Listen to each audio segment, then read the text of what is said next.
आणि मी सगळ्यांना सांगितलं की हे मुख्यमंत्री एकनाथ शिंदेचं अभियान नाहीये, किंबहुना मुंबई महापालिकेचं अभियान नाही, ठाणे महापालिकेचं अभियान नाही, तर हे लोकांचं एक अभियान आहे। लोक चळवळ झाली पाहिजे।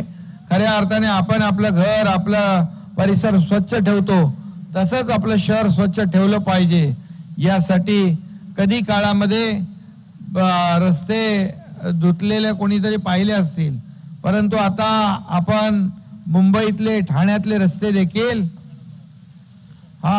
देखील आधी स्वच्छ करणं, नंतर माती त्याच्यावरली काढणं, रॅबिट काढणं आणि पूर्ण स्क्रबिंग करणं, डस्ट काढणं आणि पाण्याने धुणं।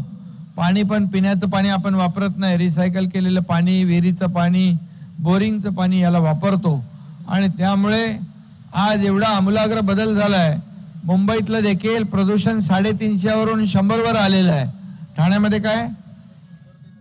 ठाण्यामध्ये पण 100-125च्या वरती नाही आहे। आणि याचा नक्की परिणाम जो आहे हा डीप क्लीन ड्राईव्ह मुळे झालेला आहे। आणि मला आपल्याला सांगायला अभिमान वाटतो की आपल्या देशामध्ये कालच जो पारितोषिक राष्ट्रपतींच्या हस्ते अवॉर्ड जो आहे, पुरस्कार घोषित झाला, देशामधला महाराष्ट्राला नंबर 1चा पुरस्कार मिळालेला आहे स्वच्छतेमध्ये। देश विदेशातील प्रत्येक घडामोडींचे लाईव्ह अपडेट मिळवण्यासाठी आता साम टीव्हीच्या सर्व सोशल मीडिया प्लॅटफॉर्मला लाईक, फॉलो आणि सबस्क्राईब करा।